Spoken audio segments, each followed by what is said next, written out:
So we start here, and this is called the Glenmore Postgraduate Scholarship. It is at the University of Edinburgh. It gives you a great return on investment, and it actually targets outstanding medical. So if you're someone who is in the medical field, you're thinking about, oh, I need a scholarship in order to study abroad, or I need a scholarship to study. We're going to get into the details of this. Then this is definitely one of those scholarships that should be on your list, and you're going to see more about it as we go through. So this is actually a master's degree scholarship, but the thing is, you can choose either 1 year full-time on campus or 3-year part-time online. I don't think I've seen a scholarship that is like online and offline. I'm like, oh wow, this is very interesting. It is 100% funded, so it covers tuition plus any additional program fees. The deadline to apply is May 28, 2026, and they are targeting academic excellence. So you must hold a UK first class honors. What are, like, in many parts of the world, we all have like very different scaling systems that we use. So y'all let me know in your master's or your bachelor's, what scaling system are you using? There are so many scales that you have scales on 4, you have scales on 100, you have scales on 20. What are you using? But regardless, you will have to convert that to see how equivalent it is to the UK system to be sure if you are eligible for the scholarship or not. Okay, so only 3 awards are available here, so it is extremely competitive. They have a huge focus on the global south, so you have to be domiciled in an African country or in an ODA country. Here they give the examples of Nigeria, Uganda, Zambia. I'm like, why did they choose just those 3 countries? But Africa as a whole, or an ODA country. And then moving with family, the UK visa rules have changed. Dependents can only join if you select a 9+ masters by research, not taught program. So choose wisely. One of the things that has happened in the last couple of years is that the UK government has changed the system of moving with family. So if you're doing a master's by research in the UK, you can go with your family. If you're doing a PhD, you can go with your family. Taught masters, they don't let you go with your family. And also like bachelors, they don't let you go with your family. And I'm like, oh my goodness, that is really, really tough. So y'all let me know. Check the website. I'm going to put the website below. Y'all check the website and let me know in the comment section. Are you able to find a taught master's a master's by research program for this particular scholarship? Y'all let me know in the comments. Okay, so the first thing that you have to do is you have to secure admissions first.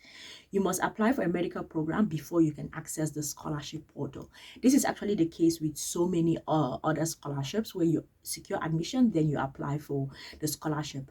And then the rule, it takes up to 5 working days for the university systems to process your application. So you should not wait until May, else it is going to be too late. And usually those online systems are usually jam-packed. So if you wait, you are on that last day, trust me, those portals are not going to be working.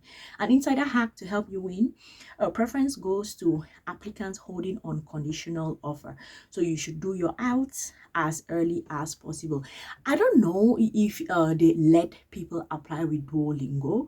So I think if you're interested in submitting like a Duolingo, you should reach out to them and ask, because the thing with the Duolingo is that the result, you get your results in like 1 week time.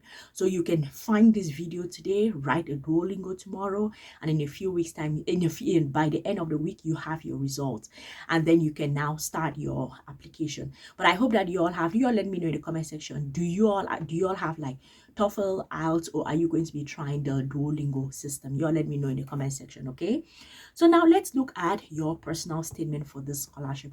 What are you going to do with your personal statement to help you win? Okay, so you have to put a career benefit. That is, the scholarship should help you have some personal development. Why Edinburgh? Name the specific program elements. Why this specific program? And community impact. How are you going to give back? Okay, the personal statement is about 3,500 characters, and it has to be in this trinity: career benefit, why Edinburgh, and the community impact. Let's look at an insider hack that is going to help you win. Skip the high school nostalgia. Focus on recent undergraduate achievements. weaving themes like sustainability, resilience, community health. The review committee strongly values climate and sustainability awareness. So what you've already seen the keywords. I always tell students that most times when you're writing your SOP, the question is what are the keywords? And if you're able to pull out those keywords, then you can start seeing how you start throwing back those keywords at them. And as you throw back those keywords at them, it starts resonating like, okay, all right, this person is going to do this, which is going to be beneficial for us. These are the things that we are interested in, and this person is also interested in these things that we are interested in.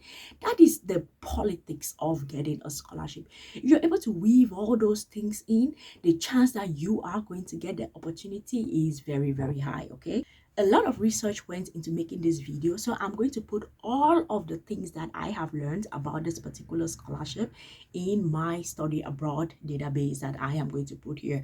So if you're someone that is applying for this scholarship, definitely do well to get access to the database. It has information about the scholarship, but not just the scholarship. It has all of the other information that is going to help you submit a good enough application. In fact, all the tips, hacks, and strategies that we are discussing here, all the links are in this, so you can go back to the database, check to see if there was something that you missed, what was the research that I did to come through to this video. Do that, and then now use it. Rather, I use the research to make the video, but now you can use that research to submit a strong enough application such that you increase your chances of winning. So let's look at the reference and translations. What should you do in terms of getting your reference letters and translating your documents if you're coming from a place where English is not your main language? So what most people do not do what most people do, because what most people do gets them rejected. Ask for references a week before the deadline. Don't do it. Submit uncertified documents. Don't do it. Rely on famous professors who barely knows them. Don't do it. Don't do those things. Okay, what you should rather do is ask academics who know their work intimately weeks in advance. So you should, anyone who knows you on an academic level, ask them weeks in advance. In fact, now, right now, after watching this video, reach out, write a short list of the people that you would like to write your recommendation letter, and reach out to them. And then provide the referee with bulleted list of career goals to make their writing of the letter effortless. Ensure all known English transcripts have been officially certified translations and ready before hitting submit. I always say that when you are going to apply for a scholarship, it is really important to take some time to sit down with the professor, explain to them your career goals, explain why are you applying for this scholarship, such that they can even know, they can sort of understand on a very personal level why you want to apply for this and how that is going to help you, such that it can help them when they write their recommendation letters. I say draft something, and then take to the professor, such that the professor is not starting from scratch. I don't know about you all, but when I went to university, it was about 250 of us in an amphitheater. It is difficult for a professor to remember everybody. That's why I say draft something based off of your goals, how it aligns with the program, and then take it to the professor. And the professor can, of course, edit it however way they seem pleased, but at least you did not show up empty-handed. Okay, now let's look at the scholarship portal, because you are going to be submitting on the scholarship portal, right? You have to submit by 23:59 on May 28th. That is how the scholarship portal looks like. So the rule application is entirely online. If you face technical difficulties on deadline day, late entries are not accepted. That is one of the reasons why you should not wait on deadline day before applying. And usually, because so many people wait till the deadline, those online systems never work on deadline day. It's always jam-packed. There is always so many things to do. Never works out. Insider hack: the committee reads hundreds of this. Type neatly, format clearly, and do not use elaborate fonts. Never leave a question blank. If a section truly does not apply, say and write NA. Use the form to honestly explain any gaps in your study history. I think that most of the times with those particular scholarships that are like fully funded, I think the issue is not that you have even with your SOP, even if you have a low GPA or whatever, the issue is not that you have all of those things. The issue is if you submit without explaining. Explain, and know that when you are explaining, your strategy should not be, oh, woe is me, this is what happened, this is how bad I got it. No. You're explaining from, this is what happened, This is why it happened, and this is how I bounced back from it. Most admission committees like a recovery story. They like the story of someone that had a huge difficulty ahead of them, and they were able to sort of come out of it at the other end. Because the idea is, can you struggle through difficult things? Because it's difficulties is not an issue of if it is ever going to happen. It's about when it is going to happen, right? What is going to happen? Are you that person who will quit, or are you that person who will pick yourself up and keep continuing? Those are the kind of victory stories that admission committees are looking for. So if you have gaps, explain it. If you have a low GPA, explain it. Do not leave it blank, okay? So let's talk about how you're going to be making some money while you're studying. So earning while learning. So this is a full-time on-campus program. You can legally work for up to 20 hours a week during the term and full-time during holidays. This is in the UK, right? And then for those that are online or part-time, you cannot work in the UK on a student visa. If you choose to do the program part-time, that is already you choosing to waive your rights to make any money in the UK, right?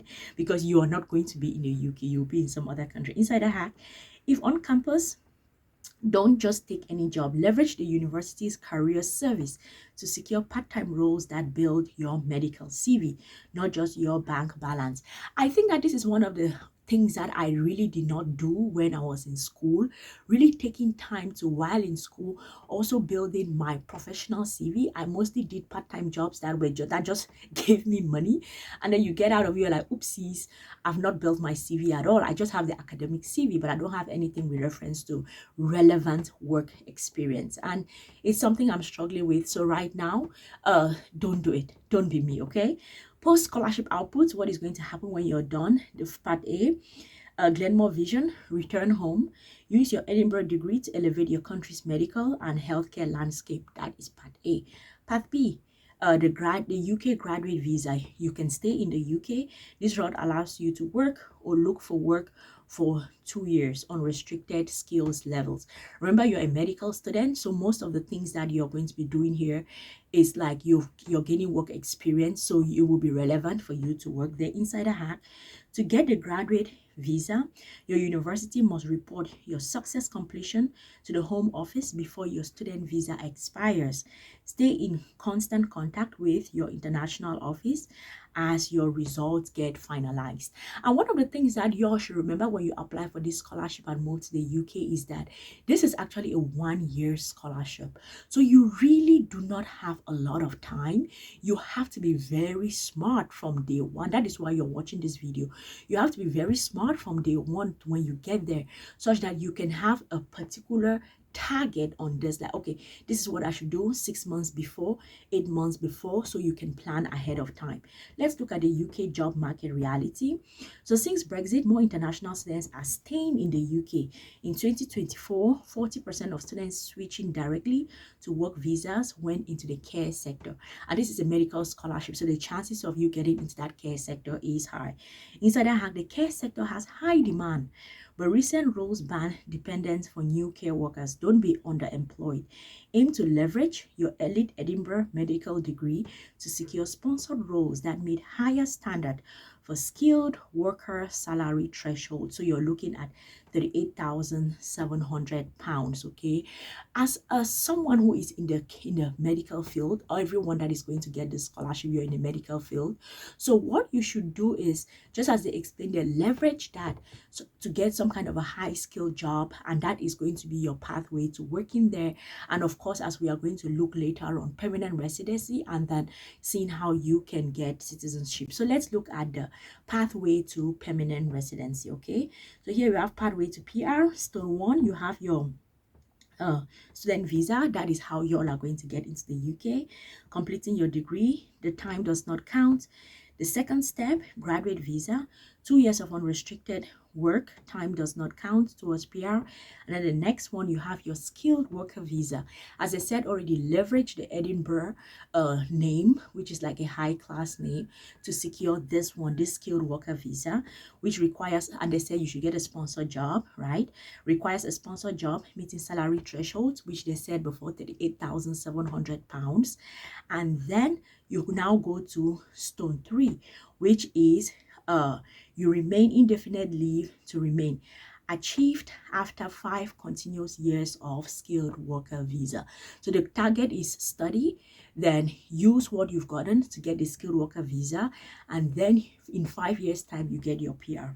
Insider hack: the graduate visa is fantastic for gaining experience, but if PR is your goal, switch to the skilled worker visa the moment you secure a sponsored employer. I think that that sponsored employer, and then the how much you make as a threshold, that is what is very important, because that gets you to that very important visa that is now going to lead you to the next thing that we're going to talk about here, which is your pathway to citizenship.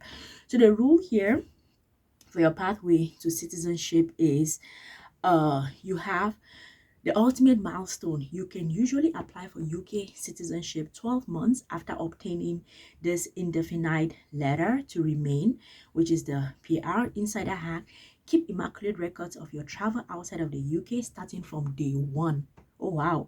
Citizenship applications have strict unforgiving limits on how many days you can legally spend outside of the country over your 5-year qualifying period. Wow, that is definitely a good hack that you should know.